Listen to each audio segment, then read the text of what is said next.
Hey, it's Phil. How you doing? Let's talk about the differences in cars for a minute here.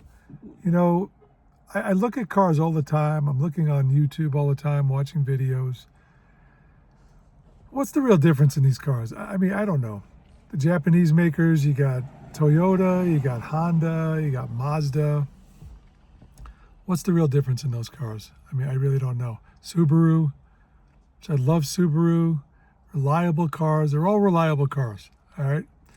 And you start looking at the differences between the cars. Let's say the Japanese makers. Let's just start with that. Toyota, great engines, make great hybrid cars. Cars are a little tinny. They're a little like fragile. You know that when you close a door, it's like, I close my Mustang here. Close that door, it's like boom. You know, you close a Toyota car, it's like bing. It just seems like not putting a lot of money into technology, not putting a lot of money into the body of a car. I don't care what the crash results are. I don't really care. I've been in a Mustang in accidents and you don't barely even feel it. It's like being in an armored car. It's amazing. You look at that, Toyota, okay, good engines, not a lot of pickup.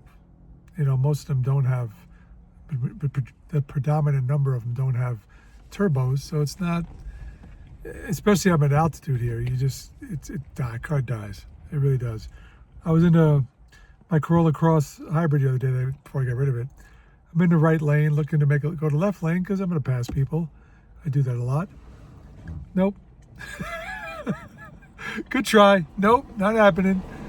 Put my foot on the accelerator, so I was like, nah, you're not going anywhere. There's a car coming up fast in my left lane. I'm like, I'll stay in the right lane. I'm just going to hang out here for a while. You're not going anywhere. I've had Mazdas. I've had 3 or 4 Mazdas. Good cars. I had a couple of 6s, a CX-5.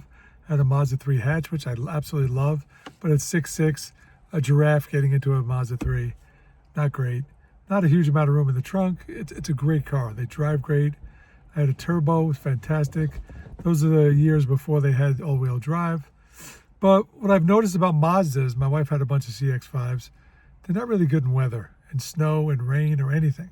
They're really performance vehicles. It may say all-wheel drive, like Toyota says all-wheel drive. I watch a lot of videos. I watched Sarah in Tune the other day trying to put a Toyota Corolla Cross up a hill. No, got 3 feet. On the other end of that, if you're in a Subi, you're up that hill in 3 minutes. That symmetrical all-wheel drive is amazing.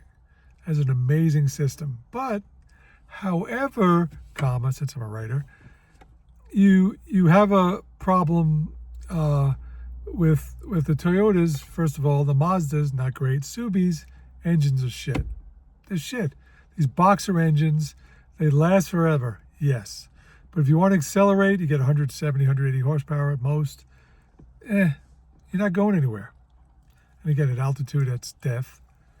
I was watching a video the other day, this guy in the mountains, like driving TV, whatever it was, he does all these things out off course, and he did a 0 to 60 test with a Forester Wilderness, which I almost got recently.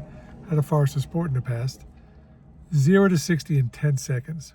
You might as well ride a bike or run or walk. But the faster you get there. This car, and I'm not looking to drag race people. My Mustang is like 4.5 seconds, you know, because you want to get up and go, you get up and go. But I'm still getting 29 miles a gallon as a wind gust hits. That's a wind gust. It's okay. We get some wind here. Not much to block it, right? So Subaru, great cars, really reliable, but no power. Unless you're getting an Outback, it's okay, Phoebes. Unless you're getting an Outback, which has a turbo, but that nose is so long, and you're driving a station wagon, you might as well just give up and drive a station wagon. Which I had one. I had an Outback Wilderness. It was nice. It's not me, right? So that's the Honda. I have no success. Like for years, I couldn't even fit in a Honda. And I just don't. I would trust a Toyota or Subaru or a Mazda before a Honda. I'm just saying that. That's just me. Then you go to like the Korean makers. You got Hyundai and you got Kia. I don't know. Might as well get a Toyota, Subaru, or Mazda. What's the point? I know they have longer warranties. There's probably a reason for that. You need it. They seem a little cheap. The way they're built, the engines, whatever. Not Not for me. Not like I wouldn't try it. I've thought about a Santa Cruz. I thought about a Hyundai Kona. Not for me. I just don't feel it for some reason. German car makers like Minis, like German car now. Okay, you got BMW, you got Mercedes, you got all those, Audi. I've had an Audi before too. It's okay. They roll back though, which, you're going forward and they roll back. It's not for me. If I want to go forward like this way, I want to go this way. I don't want to go that way first. So it depends what you like. It's really an emotional response. It's a fit. For me lately, it's been a lot about the seat. How comfortable is the seat? Because you got to be in the seat for a while. You're commuting, you're driving long distances. You're not comfortable in the seat. The conversation's over right there to me. It's over. You might as well just say, okay, next. Recently, I drove a Subaru Crosstrek Wilderness 2024. I wanted to like it. The engine wasn't as slow as I thought it'd be. It's a 2.5 liter boxer engine. Okay. I could have dealt with that in sport mode. That would have been fine. Usually when I go on a test drive, I'm 5 minutes. I'm like, yeah, that's me. But this one, I'm like, guys, you have like 20 minutes. At CarMax, you have 20 minutes. I'm like, okay. I took all of that 20 minutes. I drove around. I went on the parkway. I ran around like circular drives to see how it cornered. It was all good. But after 10 to 12 minutes, my butt was hurting me. And then my back started hurting me. I'm like, the seat's not good. The seat just doesn't work. That was a problem with that Prius I had. An LE trim, because it was cheaper. You got to go with the higher trim a lot of times, because it's leather, synthetic leather seats or leather seats, or they're just more comfortable. I don't know. For me, again, I'm 6'6", I'm a big dude. So for me to have a cheaper seat, not going to work. Torso, I don't have a huge torso. I have giraffe legs, so it's more of that. And this car has like over 44, like it's 44.3 inches of leg room, which is, speaking my language there. So it all depends what you want. Like GM, I've never bought a GM in my life. I've always been a Ford guy. You get the Stellantis with Jeep. It's just not me. I don't know. Can't corner. It's like driving a box, which, my Subaru Forester is like, I called it the greenhouse on wheels. That's like that too. So it all depends what you like. And I think you should take your time doing that. A lot of times in my life, I'm just like, let's get this over with. But a lot of times I'm just like, I can't get comfortable. I can't find the right fit. I can't, because, I want a Mustang. So it's the way it is. It's just, any other car is just like, it's okay. It's all right. Doesn't corner, doesn't move, doesn't mold to me like this car does. 2024 Ford Mustang EcoBoost Premium. Yeah, I've had a GT before. This thing gets over 300 horsepower, 350 pound-feet of torque. It's fine. It's fast. What am I, going on a track and racing people? No, I'm not. So this is fine. This is faster than my GT was in the mid-90s. This is faster and more economical. I'm getting 29 miles a gallon. And I'm not driving like a grandma either. Well, a little bit at times, because I still have that Prius mindset I had years ago, where I'm just trying to get its gas mileage, but that's fine. I push it when I have to push it. So think about your car decision from many different angles. Obviously, you're starting with the price. You're starting with the price. What can I afford? And I decided probably 4 years ago, that I was going to end the cycle. Finally had the means to do it. I was going to end the cycle of leasing. I'd been leasing for so many years, and you're stuck for a car for 3 years. After a year, you're like, I can't stand this car anymore, and you got to go another 2 years with it, which is fine. Some of the Mazdas were fine. Like the Mazda 3 was fine. I could have driven that, and the Subi I had, the Forester Sport, was fine.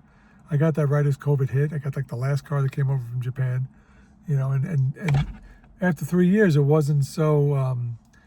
You can see they just threw things together. Like a window wasn't working at some point and something else stopped working. It's like, okay, that was just a bad time for it. But I enjoyed my time with the Subi. But after that time, when I did that with the Subi, I decided to buy the Subi and then trade it in at CarMax, which I got a lot more money for that. For when I paid low 20s and I got like upper 20s for it, then I was able to start a cycle of selling the cars and then getting another car if I didn't like the car. I wasn't stuck with it anymore.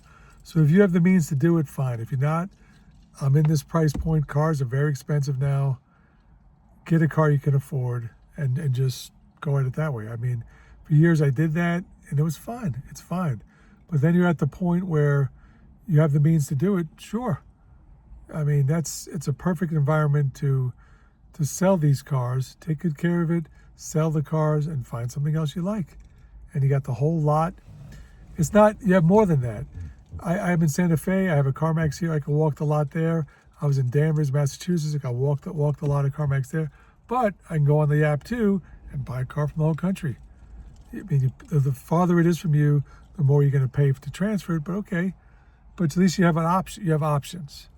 Like for years, I'm buying a car from Mazda. If I don't buy a car from Mazda, they're going to say, here's some charges. I'm like, I didn't do anything to the car, but they're still going to say, oh, to get out of the lease, it costs you this much. Okay. Now you can just get out of the car, go from one car to the next. And start with the price, start with what you like, because that's what you do with everything in life.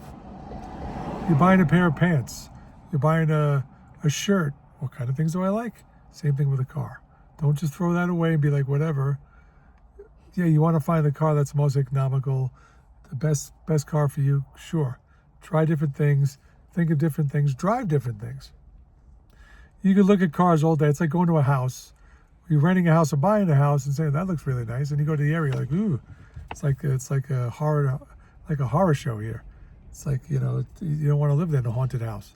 So look at it, drive it, feel it, sit in the seat for 10 to 20 minutes. When you're driving it and see if it works. It's where you live, man. You gotta like it. So enjoy that. I'll be back with more things to talk about, but start with that. Build from the ground up. Everything in life starts with a good foundation. So start there, and I'll talk to you soon. Say bye, Kai. Bye, Phoebe. See you later.